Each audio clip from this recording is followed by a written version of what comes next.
Early on, we thought other sapient life would be like us. When our ancestors looked up to the stars and pooled their knowledge, it made sense that life would only form in circumstances similar to ours. And if it did, then it would only make sense that it would follow a similar path to us. We imagined the aliens coming to us. Perhaps their carapaces would be of iridescent green color, or they would sport an additional set of limbs, or less eyes. Then we, the Sethel, took to the stars ourselves, still alone, our unions working together in a common goal of learning what is beyond our home. That is when we learned that life, in its beautiful chaos, was not so simple as to follow a single expected pattern. We found worlds teeming with life, and ones only budding with it. And no two were the same. Though circumstances for life to begin were in fact all similar, the paths it took from there diverged drastically. From worlds where no animal life at all existed, an ecosystem entirely of plants cannibalizing each other, to worlds where no organism exhibited any psionic resonance, to many worlds where other forms of animal life than anthropods took the top spot. Yet one thing we could never find was creatures that truly think. We considered taking the most intelligent animals of some worlds and artificially improving them, pushing them into the realm of sapience, but such undertakings were ultimately deemed unethical.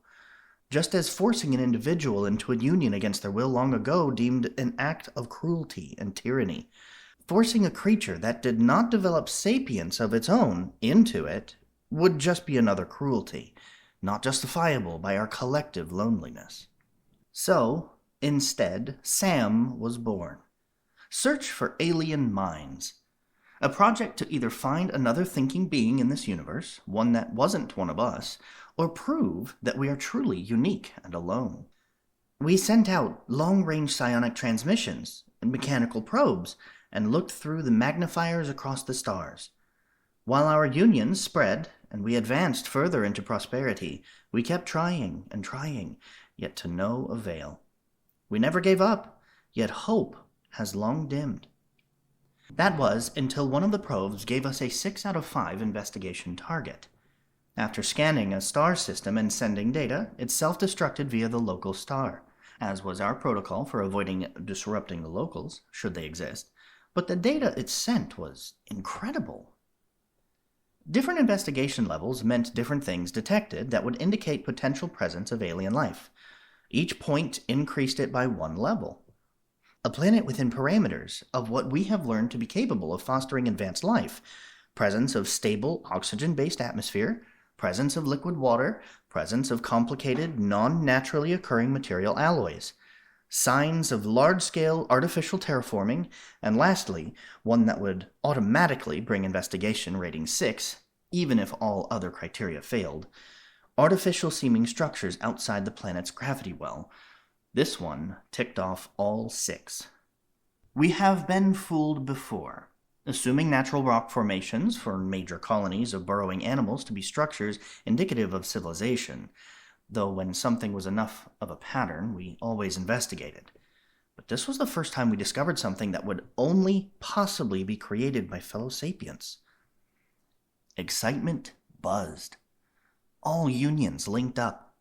Even countless lone individuals established temporary links just to be in on the biggest event in history of our civilization, planning of the first contact. Eventually, the course was settled.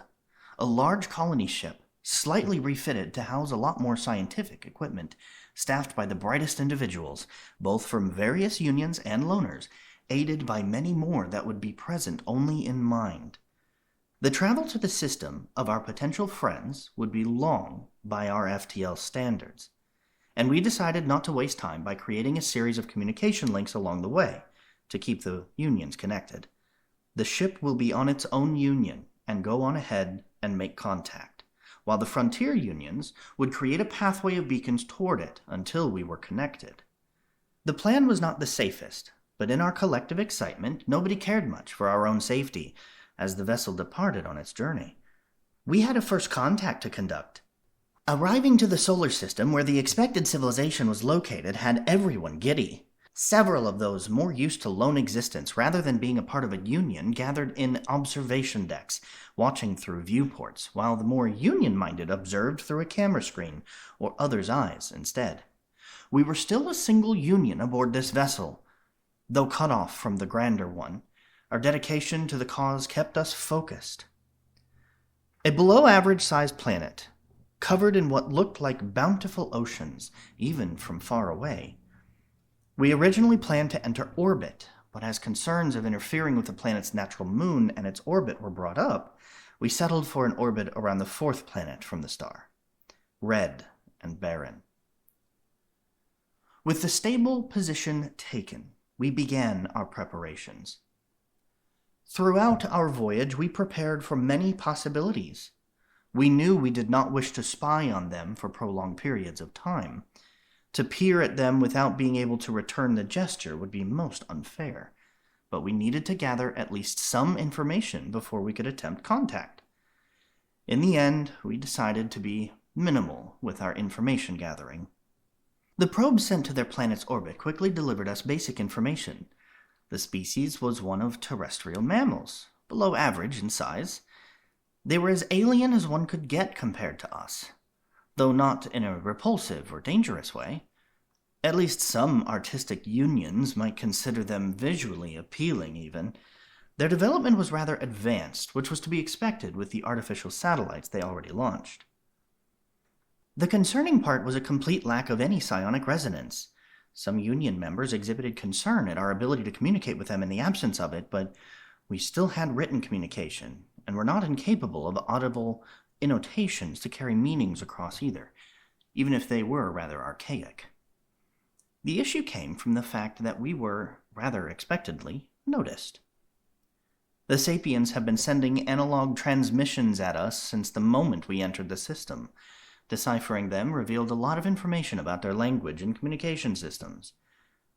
And as that data was offered freely, rather than sneakily extracted from their systems, we did not feel guilty about using it. With it, we had enough to attempt contacting them back. Their transmissions were overwhelmingly leaning towards sending one overall message: peaceful intentions and desire for peaceful coexistence. Our union could not be more overjoyed. We fabricated a device capable of sending transmissions back in the same inefficient analog manner. No psionic reinforcements that might make them imperceptible to the mammalian sapiens. Humans, as they call themselves. Our message was simple. We wished to learn of them and create a bond of cooperation with these different people. It was a short back and forth, which our impatience had played a good part in, but a meeting was successfully arranged, on their homeworld no less. We had a designated time and landing spot for our craft, doing our best to gather only the best individuals to represent our race, no more than a dozen for the whole vessel, and half wouldn't even leave it. Finally, we were ready. We descended down to the planet, broke their atmosphere, witnessed their yellow sands, green forests, and blue skies on the way down, before our shuttle landed on foreign land for the first time in history. Last check. The organizer announced to the scientists about to leave the craft to meet the small group of humans outside. Our sensors could detect a lot more humans gathered in a large circle around the landing spot, armed with varied weaponry, likely to ensure the safety of the meeting. All communication devices functional, I sensed from the technician that just finished checking the last of those. Communication devices were screens with built-in translator suites, and floating beside the scientists, they'd display the text of whatever we wished to say. Synthesizing human speech was not something we wished to attempt without more knowledge, lest we offend them. Understanding their speech would be handled through the translation data being transmitted through us to the translators back at the main ship, who would relay the translations back to us. I was not to be among those who could be in first contact, but I was still individually excited to be here at all. My duty was merely to handle the shuttle's maintenance in case of any unpredictable malfunction. Right now, though, I was standing right on top of the boarding ramp, making sure it was ready. The human group is approaching the shuttle. They are getting too close to the ramp's touchdown area. Communications, can you warn them to step back? One of the observers spoke. Negative. We've got no screens on the exterior, and we'd need to do contact with their main union. Comms spoke back. Okay, damn this. Just lower the ramp now, and fast. We can't suffer a long delay that communication will require, nor can we risk harming them by lowering it when they're in the touchdown area. It hit me a bit too late what they were discussing. Wait, I am still... I began, but my thoughts scrambled as suddenly there was a lurch. With the shuttle unsealing on the planet, artificial gravity was replaced with a natural one. I was warned this planet would be above what we are used to in terms of gravity, but my lack of individual experience in managing high gravity made me lose focus. And with the ramp under me lowering rapidly, I lost my footing. In normal gravity, a stumble does not even affect one's walking, but any higher, and you need to be used to it, not just collectively, but individually to easily recover. Add to that the rapidly shifting ramp underneath you, and I find myself desperately skittering forward, just to not tumble and roll. The sudden burst of blinding natural light after a good while inside the ship did not help my attempts at gathering my footing. The rapid descent I was undertaking was stopped when I barreled into something. Something relatively soft and easily knocked over. I used my bladed limbs, pushing them into the sandy ground, to stabilize myself. Adjusting my vision, I looked down to witness them.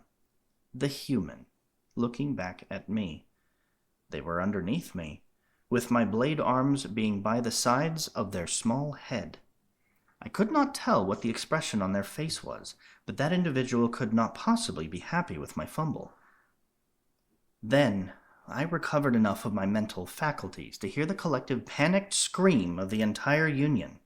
The human said something, and while I'd expect the Union to provide a translation, right now everyone was scrambling to recover from what was amongst the worst possible scenarios. It took way too long for the clarity in the Union to return, and for translation of humans' words to be broadcast. Excuse me, but could you get off, please? That was not the response I'd expected. Such clumsiness warranted frustration, but the human was polite and understanding. I immediately complied, taking a few steps back. The human stood up, looking at me. They only came up to the tips of my lowest manipulators in their resting state. Get your translator to apologize, now! I felt the Union collectively yell into my mind, but I couldn't comply. I did not have one. I wasn't even supposed to be down there, interacting with them? That knowledge caused the Union to descend right back into maddening panic. In absence of access to useful advice or even the countless contingency plans among the panic, I elected to apologize the more usual way. I straightened myself up, properly pushed myself upright with my legs, and then curved down just enough to reach the human with my antennae, giving them a touch on the head. The gesture of assuming such a stiff pose was submissive. I hoped the human would recognize it, but they just stood there, watching me with their enigmatic, unreadable little face. The awkward moment lasted way too long before the actual scientists equipped with translators rushed down, their floating translator screens already displaying apologies on my behalf. The humans spoke, and the Union quieted down as the translators announced the response. It's fine. Then the human pauses. Then they say, accidents happen, they narrated. Oh, that was good. I shuffled aside, remaining upright and stiff. The scientists in charge of talking took similar poses to me, as they projected a question to the human, something about their companions running off, which was true. While I did not see it at first, their fellows have rapidly departed under my unceremonious entrance. The human responds, and their speech includes several long drawn-out noises, and the translators relay it to everyone, though I noticed that the long sounds were clearly not carrying any meaning. They pause. A long pause. They're no longer needed. Another long pause. Well... Short pause. Short pause. I can handle it all. Pause. Repeated sounds of amusement and joy. That was gladdening. Humans seem to have found one representative of their union, while the others were likely simply escorts. And them indicating joy could mean that they will hold no resentment towards me. While there was a bit of a short discussion in the union that was too frantic for me to process, but it concluded that inviting the human aboard was the best way to return the mutual gesture of hospitality. They let us into their abode, and it is only fair that we do the same in return. The scientists instructed the humans to follow them, and I got a personal instruction to simply stay close and within sight, but out of the way. They believed that I would cause another incident if left unsupervised. I'm a better operator on an individual experience than anyone else on board. Those loner weirdos were at fault for lowering the ramp without warning, instead of calling the humans and waiting just a bit longer. Regardless, I would not let this unfair treatment sour my experience. Aliens. Thinking. Talking. We're talking to one. I touched one. We were still before the age of preservation back when we were on a similar level of technological development, so perhaps that is something we can grant them. Do they still have ideological wars? Have they developed the unity of unions yet? They lack psionics, so surely they have some alternative. So many questions to answer. The human did accept the invitation, although the way they walked seemed very shaky. There was a momentary bit of discussion on the union about it, but as the human voiced no complaints or objections, they would only assume this was normal, or they were being overwhelmed by the gravity of the situation. Once we were on board, scientists started engaging in a more active discussion.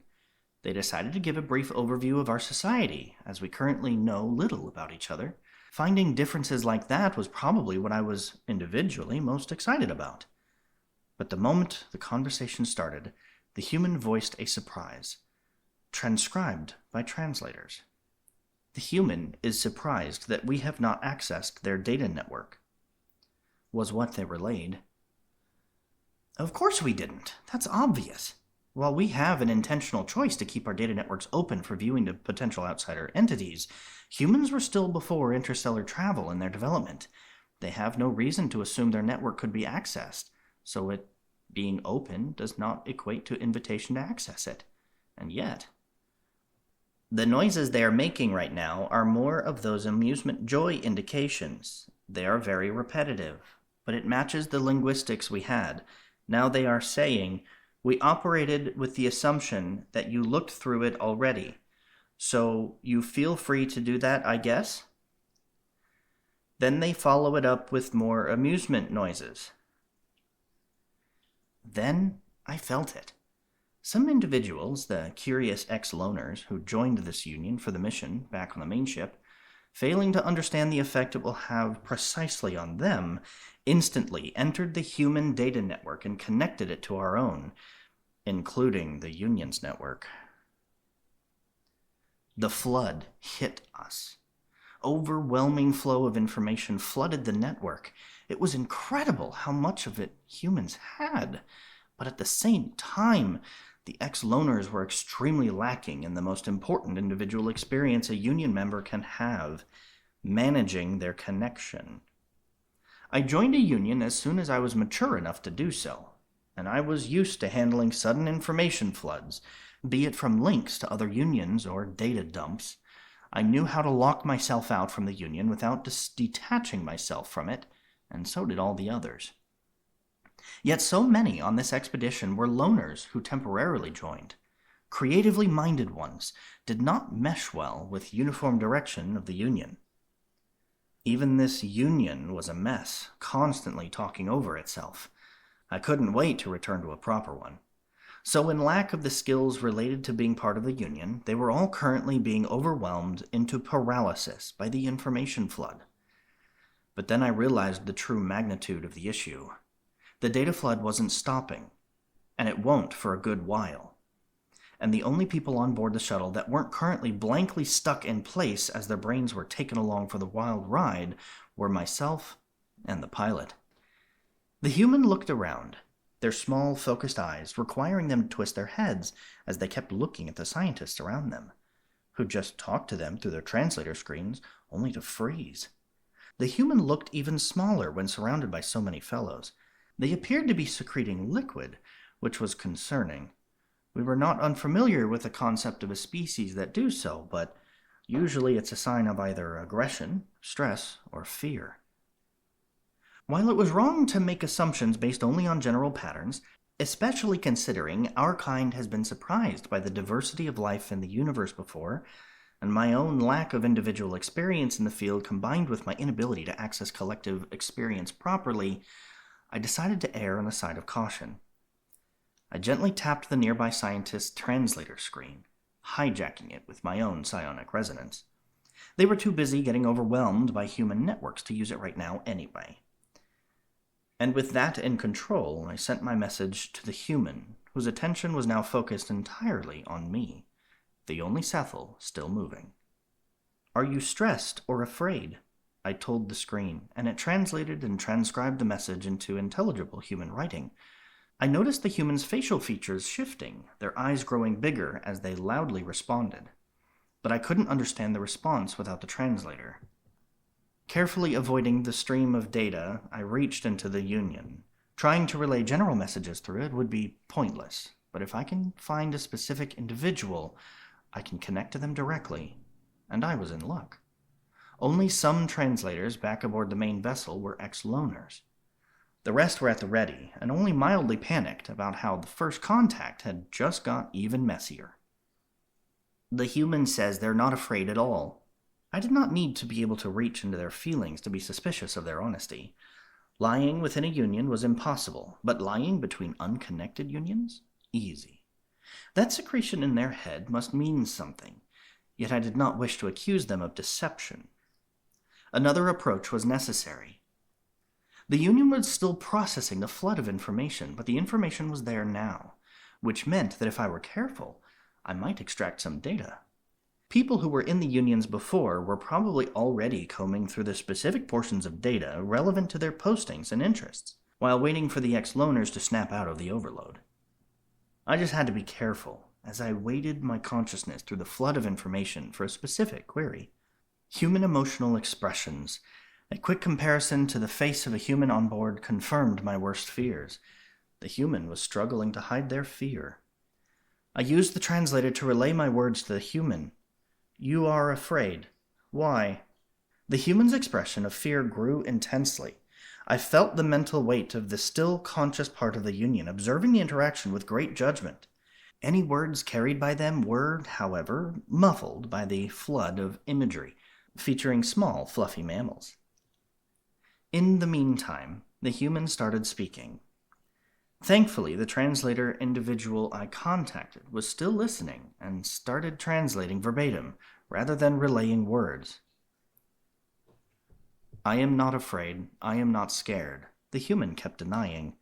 I had to do something. The scientists would be out of it for a while, and I knew full well how dangerous fear is to a Union. Although it's possible this one is a loner, fear is still a great threat to a sapient. "Tell us what you fear," I made the screen say. I'm not," the translator paused, and when they spoke again, they no longer translated directly, narrating instead. "The human is vocalizing joy, loudly. This is unorthodox. If your findings are correct, they are afraid. Perhaps there is a misunderstanding?" The human kept making those repeated noises, clutching at their face with their little graspers. Slowly, the noises slowed and quieted down, while the alien collapsed to their knees. I had to suppress instinct and try to assist in getting up, as that might not be a welcome thing in their culture. Then they spoke something slowly. "No, it can't," the translator began, instilling dread in me already.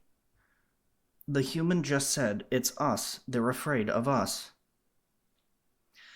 The conscious part of the Union buzzed loud enough to overshadow even the information overflow. They were repeated questions of what it was. Our technology? Our blunders? Our general alien nature? The translator, to whom not just me, but everyone capable was now listening closely, had the answer. "It's specifically us, the Sethel, our appearance. Their entire species is naturally, fearfully repulsed by anthropods. They relayed, and the emotional instability felt in their words spread throughout the Union like wildfire. As if our connections weren't already strained with the information flood, now all of us were collectively experiencing the horrible realization that the first sapient we have discovered, other than ourselves, hates us on a fundamental level. I felt all my limbs lower in defeat. We were still alone. Humans are afraid of us. As if on cue, some of the still conscious researchers started actively presenting examples from the information flood. Humans expected aliens to look like many things, but anything that looked like us was seen as a monster. That's what we were to them. What cruel irony for the universe to inflict on us. Technician, use the translator to request the human to leave the shuttle. Pilot, once they are gone, get the shuttle back to the main ship. We are leaving the system. We must get the news back to the rest of the Unity at once. A relationship with the new sapients is impossible due to the stress our presence causes. We will likely have to isolate from them. It was the coordinator speaking in unison. That was rational and logical. Stress of the constant fear from our presence would make any sort of coexistence impossible. The damage we have wrought upon their union's stability just by revealing our existence must have been immense already. I sent a quick signal to the translator I was using. You need to leave, now. The human, still carrying a scared expression that made my insides twist with pain, spoke. They want to know why, the translator relayed. Tell them the truth, the coordinators instructed. I complied, trying my best to remain composed even as half the Union was unconscious and another half was in active grief. You fear us. We cannot coexist. We will be departing, and you will not have to be afraid of us ever again. Relaying those words to the translator screen filled me with sorrow, and the rest of the Union resonated with it. My limbs trembled as the human read the message. Then their expression of fear shifted slightly. I did not have the mental capacity to determine the meaning of their shift from the information dump, so I listened numbly to the human's speech, letting the translators handle it. They don't want to go, the translator relayed. They are demanding that we stay. Without even waiting for the coordinator's instructions, I quickly sent a response of my own. You are afraid of us. We do not wish to cause you stress. We will depart, and you will not have to experience our presence again. The human actually yelled something out and reached out, grabbing at one of my graspers. I could feel their grip. The tremble in their hand, further indication of their fear. My whole body froze. The disparity in our proportions made an anxiety wave run through the entire Union. How easy it was for me to even accidentally hurt the human being suddenly being very clear. With me stopped, the human kept speaking, and I couldn't understand. My antennae twitched nervously as it took a bit before the translator relayed the human's words to us. No, it makes no sense. They are saying they don't want us to go. They want to coexist and work together with us, despite the fear. That's definitely translated right, but it makes no sense. The translator's comment there was definitely felt resonant throughout the Union. It did not make sense. A Union too resonant with emotion was prone to instability in some ways. There is a reason loners exist. They utilized emotions and unorthodox thinking that might end up diluted within a Union, even with advanced control over someone's connection to it. But still, it wasn't uncommon to find Unions overwrought with emotions. Disgust at malfunctions within a sewage system, dissatisfactions of finishing a major collective project, joy the entire Unity shared upon discovery of the humans. But fear was one emotion that was known to be, ironic though it may be, the scariest. A Union full of fear loses coherency. It becomes an echo chamber of ever-rising panic. We have successfully eliminated all sources of potential fear from our existence since the early unions, but the lessons learned stay with us. To think that humans would subject themselves to the risk. They are saying more. The translator's words echoed. As I remembered, I was still there, and the human was still gripping me and talking. They believe there are ones who won't be nearly as afraid, and most who are will overcome it. They are saying that this is something for us, as species, to work together now that we have found each other, and... The translator paused for a long time, the information from human networks still pouring in being the only thought, as all who blocked out that flood were waiting for the sentence to finish. And they don't want to be alone. Not after experiencing the joy of knowing someone else is out there. Empathetic sorrow resonated in a tsunami throughout the Union. I felt some of the ex-loners even getting snapped out of their information overload by the feeling, though unfortunately none of the ones aboard the shuttle. Abort the earlier orders, the coordinator directed. We will have a lot to discuss once the information flood ceases and the rest of the Union is restored to full consciousness, but for now, we will give it a chance. Though we may endanger humans, with their motive being the same as ours, we cannot deny them their courage. I thought of a way to express the feeling back, but being overwhelmed with the after effects of the emotional wave, no coherent words found their way into my brain. So instead, I just replicated the gesture the human did to stop me and indicate the desire to cooperate.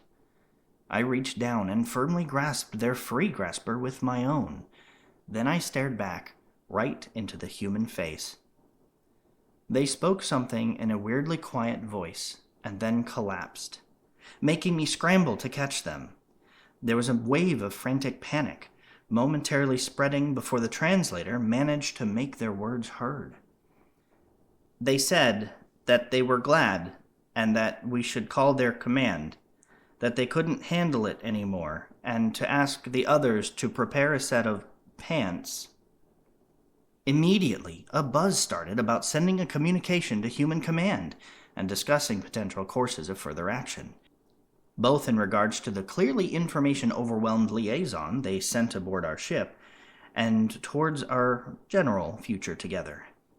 The mood was shifting, the earlier whiplash slowly but certainly being replaced with happiness again. They were like us. They dreamed of not being alone after all. We all felt that happiness. I was the only one feeling a lot of anxiety on top of that still, as I held the human. How long do I have to do so until they wake up? The ex-loner scientists in the room were still frozen, and the information flood in the Union was not stopping anytime soon. And I had no idea if I could lower the human to the ground safely.